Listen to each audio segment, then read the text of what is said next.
Welcome to Omitech computer institute. और आज हम डिस्कस करने वाले हैं सेल रिटर्न और परचेज रिटर्न की एंट्री क्रेडिट और डेबिट नोट पे। लेकिन जो खास बात इसमें है, देखिए इसके पहले भी हम डेबिट नोट और क्रेडिट नोट पे सेल और परचेज रिटर्न की एंट्री कर चुके हैं। लेकिन आज में जो खास है वो है इसको हम इनवॉइस मोड पे इस्तेमाल करने वाले हैं। आज इसको हम इनवॉइस मोड पे इस्तेमाल करने वाले हैं। हालांकि इससे पहले हम क्रेडिट नोट और डेबिट नोट पहले ही पढ़ चुके हैं, लेकिन अगर फिर से एक बार रिवाइज करें, देखा है टैली में पार्टी अकाउंट्स के अमाउंट को बढ़ाने व घटाने के लिए हम क्रेडिट नोट डेबिट नोट का यूज किया जाता है।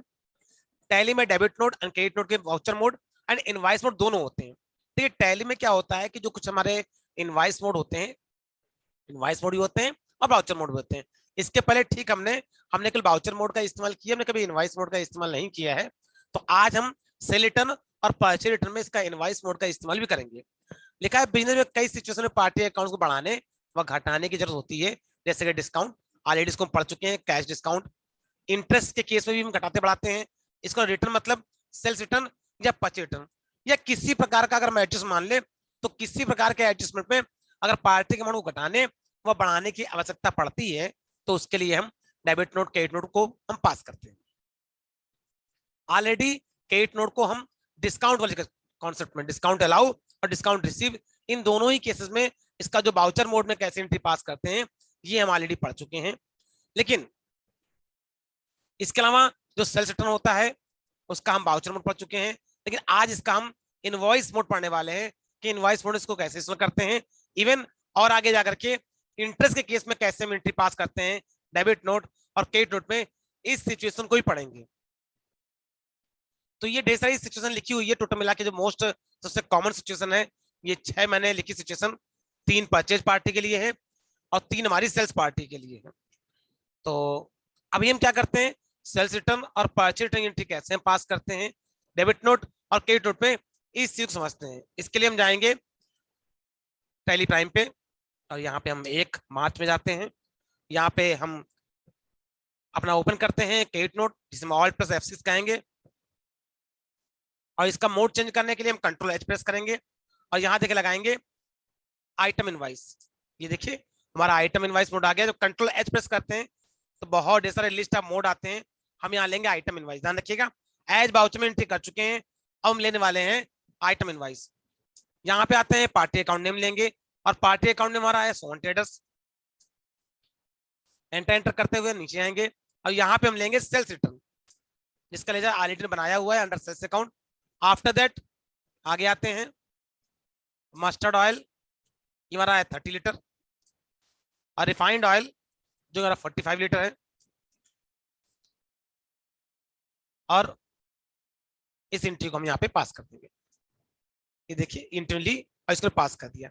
इसका आगे जाकर के हम रिकॉर्डिंग तो कर दी, ट्रांजेक्शन ने इसको रिकॉर्ड तो कर दिया। अब आगे जाके इसका हम ट्रीटमेंट देखते हैं स्टॉक समरी में, इसका इफेक्ट क्या पड़ेगा। तो देखिए स्टॉक समरी में आएंगे और हम देखेंगे मस्टर्ड ऑयल को, चाहे मस्टर्ड ऑयल चाहे रिफाइंड ऑयल दोनों को ओपन कर सकते हैं क्योंकि दोनों में इन्होंने वापसी की है। अब देखिए इसकी जो रिपोर्ट आती है कहाँ पे आती है, ये देखिए आउटवर्ड कार्ड आ रहा है, आउटवर्ड के कॉलम में इसकी एंट्री आएगी और -30 पीस आउटवर्ड में एंट्री आती है सेल्स की, और चूंकि सेल्स की वापसी हुई है तो यहाँ पे माइनस कर दिए उतने पीस क्यों, क्योंकि सेल्स हमारी कम होगी जब हमारी सेल्स की वापसी होती है तो कहीं ना कहीं जो सेल्स में स्टॉक होता है वो डाउन होता है। अगर टोटल सेल मैंने कर रखी है 900 की और 100 की वापसी हो गई तो 800 हो जाएगी। यहाँ पे कुछ ऐसी सिचुएशन दिखाई भी दे रही है, देखिए यहाँ पे -30 की एंट्री आ गई। ऐसे अगर परचेज रिटर्न एंट्री पास करेंगे तो वो आपके इनवर्ट के कॉलम में आती है स्टॉक समरी में। हम आपको वो एंट्री पे करके दिखाते हैं, जाते हैं बाउचर्स पर और हम यहाँ पे पास करते हैं डेबिट नोट में एंट्री, शॉर्टकट की होती है ऑल्ट प्लस F5। यहाँ पे एसके ट्रेडर्स को हम वापस कर रहे हैं, लेजर अकाउंट में लेंगे परचेज रिटर्न जो कि ऑलरेडी बना रखा है अंडर परचेज अकाउंट। यहाँ पे लेंगे मस्टर्ड ऑयल जो कि हमारा 1 टीन है, जो कि अल्टरनेट यूनिट है तो टीन हमको मैनुअली लिखना पड़ेगा।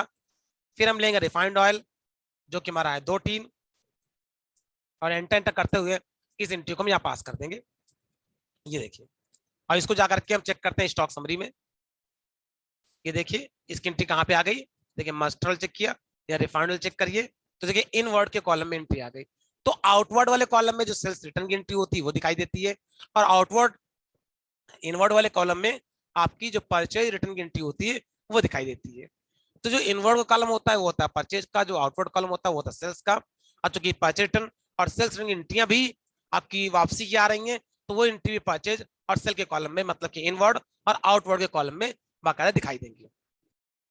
तो इस तरह रिपोर्ट देख ली। और इसका जो आपका स्टेटमेंट होगा, अगर इंडिविजुअल आप चेक करें जा करके, जैसे कि आपका सोवन ट्रेडर्स है, तो वहां पे भी इसका इफेक्ट आएगा। देखिए 25,950 की सेल पहले पड़ी थी और एक सेल की वापसी की 8100 रुपए की, तो उसका बैलेंस अमाउंट कम हो गया है। और ऐसे ही अगर बात करें इसके ट्रेडर्स की, तो ये देखिए उसका अमाउंट भी यहाँ पे दिखाई देगा आपको। तो टोटल 3,76,250 रुपए हमें पे करने थे, 36 माइनस हो गए, 3,72,650 रुपए उनको पे करने पड़ेंगे। तो इस तरह से डेबिट नोट और क्रेडिट नोट में हम एंट्री करते हैं। आपने देखा इस तरह स्टॉक भी इफेक्ट हुआ और साथ में हमारा अकाउंट्स भी इफेक्ट हुआ। लेकिन नॉर्मली जब हम मेंटेन नहीं करते थे इन्वेंट्री, तो हमने केवल अकाउंट्स को मेंटेन किया था। वहां पे भी हमने परचेज रिटर्न और सेल्स रिटर्न के लिए डेबिट नोट और क्रेडिट एंट्री पास की थी, लेकिन वहां पे केवल अकाउंट्स था, इसलिए इफेक्ट केवल अकाउंट्स होता था और हमने केवल बाउचर मोड पढ़ा था। लेकिन अब हम अकाउंट्स के साथ साथ इन्वेंट्री पढ़ रहे हैं, इसलिए हमने डेबिट नोट और क्रेडिट नोट को इनवॉइस मोड में पास करना सीख लिया। तो इस वीडियो में सिर्फ इतना ही।